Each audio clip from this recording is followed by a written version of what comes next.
Então agora falando dos instrumentais necessários para o preparo desse tipo de restauração, a gente tem aqui um kitzinho, né, que pode ser comprado já pronto, ou vocês podem comprar as broquinhas separadas, mas basicamente são as brocas 41, 38 e 3099 mf. Observem bem a ponta dessas brocas, tá, para ver o formato.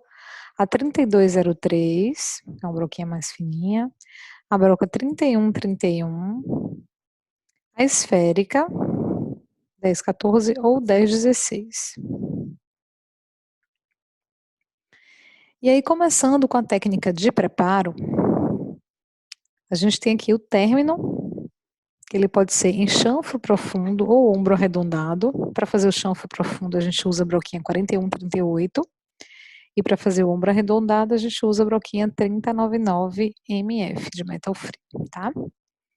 Esses dois tipos de término, eles vão permitir um volume adequado do material restaurador, na margem das restaurações principalmente, vão permitir um bom escoamento do agente cimentante escolhido, né, que pode ser normalmente o cimento resinoso, a facilidade de visualização e trocalização da linha de terminação, para o laboratório visualizar no modelo de gesso exatamente aonde está o término do preparo. Então a gente consegue ter uma visualização bem definida com esses dois tipos de término, tanto o chanfro como o ombro arredondado.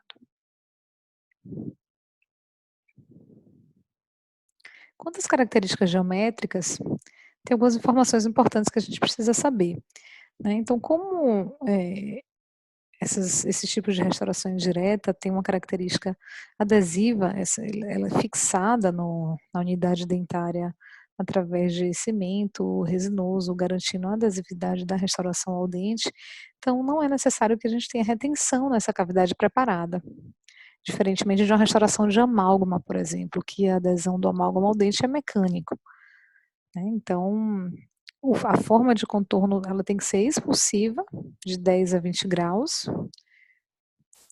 Os ângulos internos eles devem ser arredondados, para gerar menos tensão mecânica, evitando assim que ocorram as trincas e as fraturas. E o ângulo cavo superficial deve ser em 90 graus, segundo aqui Mesomme e Oliveira. Mesomme 2009 e Oliveira em 2012. Então, para quem não sabe, o ângulo cavo superficial é o ângulo formado pela junção das paredes das cavidades com a superfície externa do dente. Então, onde tem essa letra D aqui, essa margem toda, é chamada de ângulo cavo superficial, tá?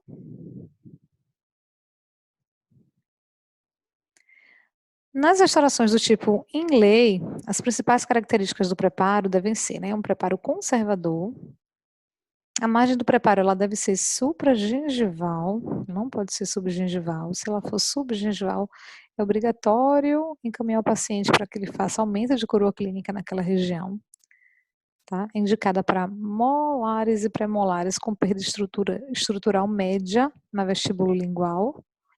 Istmo é esse túnelzinho aqui, é o nó oclusal do dente no centro do dente. A gente chama ele de menor ou igual a 1/3 da dimensão vestíbulo lingual, tá? Então você vai pegar essa medida, esse istmo aqui oclusal, ele tem que ser menor ou igual a 1/3 dessa largura.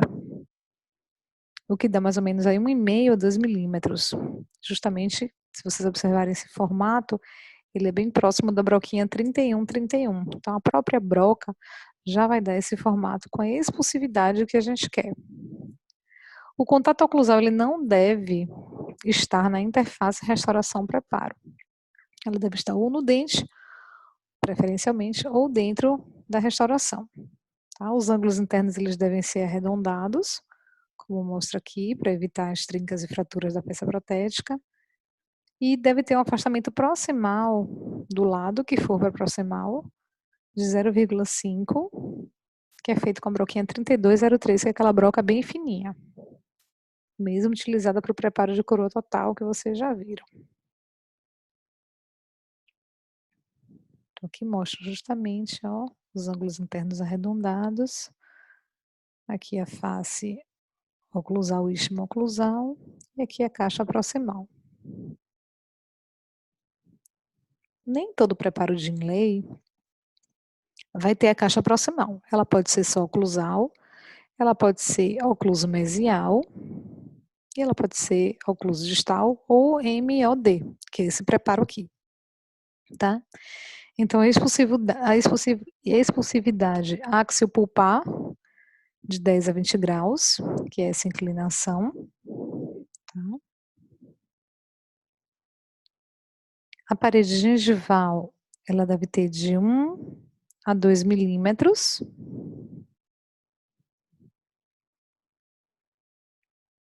O ângulo da caixa proximal com a parede proximal deve ser mais ou menos em 60 a 80 graus. Ela não pode ser reta, tá? Ela é expulsiva para proximal, assim como ela é expulsiva para oclusal. Tudo isso para facilitar a inserção dessa peça no momento da cimentação.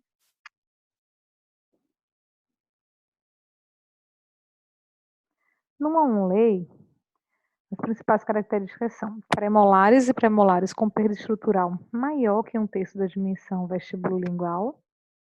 Lembra que a inlay seria menor ou igual a 1/3, a onlay ela já é uma extensão maior. A margem do preparo também deve ser supragengival, assim como é também nas restaurações do tipo inlay. O istmo oclusal, que é aquele túnel oclusal, ele deve ser maior ou igual a 1/3 da dimensão vestibulolingual, de 1 a 2 milímetros, né, de comprimento. O contato oclusal também não deve ficar na interface restauração-preparo. O ângulo cavo superficial em 90 graus, sem bisel, porque o bisel ele afina o material restaurador, podendo ocorrer fratura ali naquela região. Os ângulos internos arredondados e o afastamento proximal de 0,5 quando se tem a caixa proximal. Diferentemente das restaurações do tipo inlay, as restaurações do tipo onlay têm a proteção de cúspide, tá? Para evitar fraturas da parede dental remanescente, para permitir que você faça um contato oclusal de forma ideal, não sendo na interface restauração-dente. E isso quando a espessura da cúspide é inferior a 1,5. Então, quando ela é menor do que 1,5, a gente vai envolver para que ela não frature. Esse aqui é um desenhozinho bem clássico, que dá para observar o desgaste da cúspide, né? A gente pode observar aqui o término e a proteção de cúspide, que foi mais ou menos em 2 milímetros de desgaste de altura. A caixa proximal, também com 2 milímetros, tanto no sentido próximo, oclusal da proximal para a parede pulpar, como também no sentido vestíbulo lingual. O término, mais ou menos de 1 a 1,5, tá? E é preparo de cúspide aqui feito. Aqui o istmo oclusal, aqui o apoio da broca formando o término do dente, tá? Lembrando que nos materiais cerâmicos, esse preparo ele deve ser de 1,5, no mínimo de 1,5, para garantir a espessura do material. Esse slide ele mostra bem claramente que o contato oclusal ele não pode ser na margem, na interface entre o dente e a restauração, porque é uma região muito frágil, né? O contato ele deve ficar totalmente no dente, ou no caso de uma onlay ou overlay, ela pode estar também nas pontas das cúspides que estão sendo protegidas pelo material.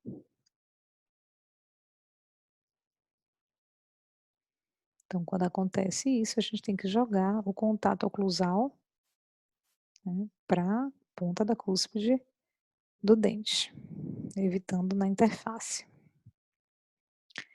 Esse slide ele mostra também o quanto é importante aqui a redução oclusal, de 1,5 a 2 milímetros de profundidade, justamente por conta da espessura do material e por ser uma área que vai entrar em contato nos movimentos excêntricos, né, de lateralidade, principalmente na cúspide do lado de trabalho, ela vai receber mais força, mastigatória, então por isso é mais fácil de fraturar também o material.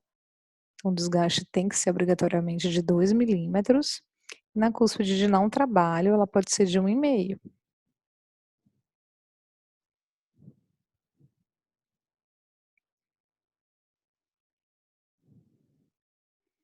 Então aqui dá para ver também de lado uma imagenzinha que mostra um preparo de Monley.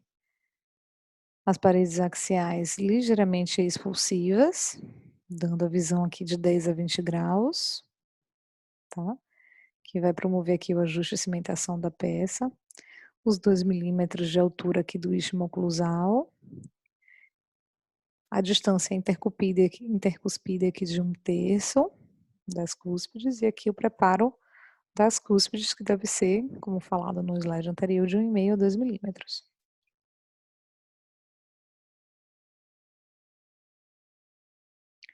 Já Conceição, ele defende uma angulação aqui de 5 a 15 graus. Então a gente poderia dizer que de 5 a 20 graus, né, considerando que Conceição fala e o que Butti não fala, a gente tem uma margem de angulação expulsiva que funciona para o preparo de uma inlay com lay, tá? Outro resuminho esquemático aqui, 2 milímetros de desgaste na cúspide, principalmente na cúspide de trabalho, mínimo de 1 milímetro do término, 1,5 a 2 também de profundidade no istmo oclusal. Aqui são casos clínicos, para vocês conseguirem visualizar na prática como é que funciona, porque uma coisa que eu falo sempre para os meus alunos é que nem sempre o que a gente vê nos livros é o que a gente vai ver na realidade lá na boca do paciente. A gente não vai pegar um dente rígido e vai preparar ele para transformar ele num inlay ou num lay. A gente vai pegar dentes que já estão desgastados e talvez a gente precise adequar esse preparo com acréscimo de resina para dar o formato que a gente precisa para conseguir fazer uma restauração do tipo inlay ou lay. Né? Nesse casinho aqui, esses 2 dentinhos foram preparados, né, ou se tivesse uma restauração de amálgama aqui também funcionaria do mesmo jeito, para fazer como se fosse uma prótese adesiva, repondo esse dente, essa unidade aqui que foi perdida. Aqui dá para ver claramente a margem da restauração, aqui é proteção de cúspide, tá? Aqui o Monley também. Aqui o casinho finalizado, depois de pronto. Então aproveitou-se que ambos os dentes tinham preparos a serem reconstruídos, e ele tinha uma ausência dentária, então foi feita uma restauração adesiva, aproveitando os preparos dos dentes vizinhos com um lay ou inlay, tá? Esse aqui é o espessímetro que vocês possuem, ele é ótimo, a gente consegue medir a espessura do material restaurador. Aqui é uma cerâmica, ela deve ter no mínimo 1,5, né, de material para ter resistência. E aqui vem resumidamente uma sequência clínica, para vocês entenderem como funciona essa sequência para a confecção de uma restauração indireta, tá? Então, se for um dente que tenha material restaurador, ou se ele tiver com material provisório, você vai remover todo o material restaurador e o tecido cariado, se houver, né? Depois disso, você vai fazer o preenchimento com material restaurador para regularizar as superfícies que serão preparadas quando necessário. Aquilo que eu falei, nem sempre você vai ver dentes perfeitos para serem preparados. Às vezes a gente precisa acrescentar resina para não desgastar muito para poder regularizar a parede. Então você tem que usar o bom senso, porque se o dente já está desgastado, se você desgastar mais para regularizar, você vai perder a espessura de parede. Então, quando possível e quando necessário, a gente acrescenta a resina para dar o formato desejado, tá? Aí vem primeiro o preparo da caixa oclusal, chamada também de istmo oclusal, depois o preparo da caixa proximal, o rompimento do ponto de contato com a broquinha 3203, o rebaixamento oclusal, depois o término. Depois disso a gente vai fazer a moldagem para envio ao laboratório, com confecção do modelo de gesso. É feito o provisório temporário, até que o paciente retorne para poder fazer a cimentação final. Então, vamos passar uma sequenciazinha rápida aqui. O material restaurador e todo o tecido cariado foi removido.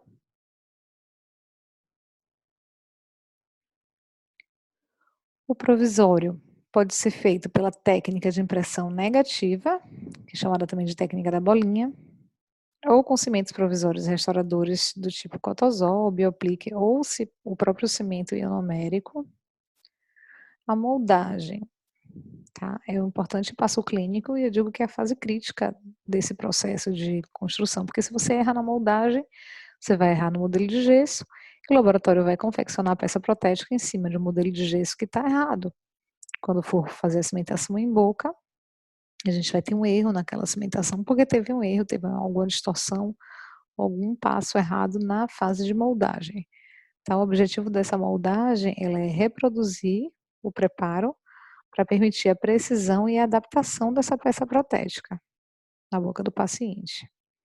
E tem alguns materiais que a gente pode utilizar para moldagem, que é o polissulfeto, o poliéter e a silicona de condensação ou de adição, dando preferência à silicona de adição, que é o mesmo material que a gente também tem como escolha na nossa prática para fazer a moldagem das coroas totais, dos preparos totais. Na moldagem a gente tem aqui a técnica de dupla impressão, chamada também de reembasamento, onde você primeiro faz a moldagem com material pesado, depois faz a segunda moldagem com material leve, fazendo um alívio nesse material pesado para ter espaço para o material leve. Então é como se você reembasasse, é como se o material pesado empurrasse o material leve para poder copiar com mais precisão aquela parte que foi preparada, tá? A dupla mistura monofásica, você vai levar em boca juntamente o material pesado e o leve ao mesmo tempo, tá? O afastamento ele deve ser feito nos casos onde o término estiver próximo da gengiva, para poder ter um espaço perfeito aí entre o sulco e a paredezinha lá do preparo. Pode ser usado um fio simples ou um fio duplo 3/0 ou 2/0. A técnica do casquete, ela é utilizada mais para os sistemas, né, para o cerocerame em dentes anteriores, principalmente, mas como a gente não faz inlay e onlay em dente anterior, então a técnica do casquete ela é praticamente abolida nesses casos, tá? Seria uma técnica de confecção muito trabalhosa e sem necessidade. E o modelo de trabalho, a gente vai fazer depois aí o sistema de trocalização, né, que tem alguns sistemas aí que são utilizados no mercado, assim como a gente faz a trocalização também do dente para coroa total. A trocalização ela vai facilitar a visualização do laboratório em 360 graus daquela unidade dentária, tá? E isso precisa ser encaixado no modelo de gesso de novo, para ver o contato oclusal e o ponto de contato com os dentes vizinhos. Então, por isso que o troquel ele é importante na confecção da peça protética.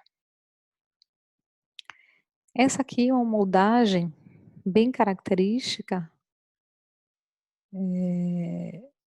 do material leve, né?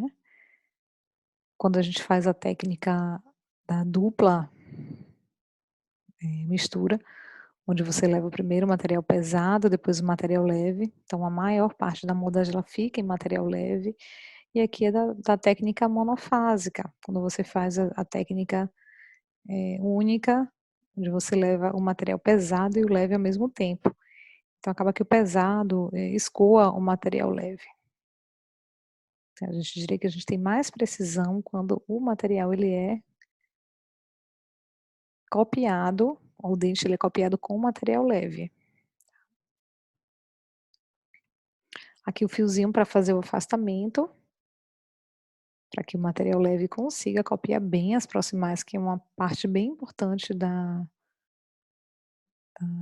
peça protética, né, onde não pode ter excesso de material, então o laboratório ele precisa visualizar bem isso clinicamente.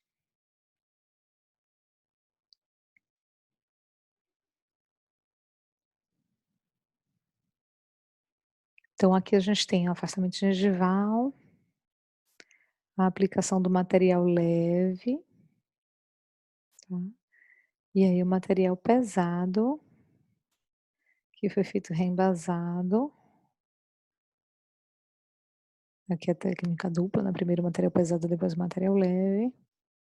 E aqui seria a peça protéticazinha já cimentada em boca. Não, cimentada em boca não, desculpa. Aqui já seria o materialzinho provisório, até o tempo em que a peça protética ela vai chegar do laboratório, e ela vai receber um tratamento químico, né, onde é feito aqui o ataque ácido com ácido fluorídrico na peça protética, a silanização, aí espera evaporar a silanização, depois a gente faz a aplicação do adesivo, remove o excesso sempre do adesivo, para que esse adesivo não impeça o assentamento correto da peça protética, tá? Fotopolimerização desse adesivo na peça protética. O ataque ácido, com o ácido fosfórico nas margens do preparo e na parte interna também. Depois é feita a aplicação, né, a secagem, a aplicação do adesivo e a fotopolimerização. Lembrando que não pode ter excesso desse adesivo. Então remover, espalhar bem, né, não colocar muito adesivo no microbrush e remover o excesso com jato de ar. E fazer a fotopolimerização do mesmo. Tem uns bastões que são específicos para esse tipo de cimentação, para evitar que você fique segurando com a mão e até errar na posição, porque você não vai, às vezes não vai conseguir visualizar direito, ou você vai acabar tocando no cimento. Então são bastõezinhos, ele vem com tipo uma seringa, uma cola aqui na ponta, que ela vai grudar no centro da restauração e ela facilita a inserção dessa peça protética no dente, tá? Então após o preparo, a gente vai preencher com cimento resinoso a peça protética e vai inserir na posição correta do dente, remover os excessos, fazer uma fotopolimerização bem leve primeiro, remover os excessos com a sonda exploradora, né, segurar a peça protética e passar fio dental nas proximais, para que não fique excesso de material nas proximais. Depois, finalizar a restauração. Bom, aqui a gente vai ter as nossas referências, que são basicamente o livro de Bottino e o livro de Conceição, para que vocês façam bons estudos. Tá bom? Obrigada pela atenção.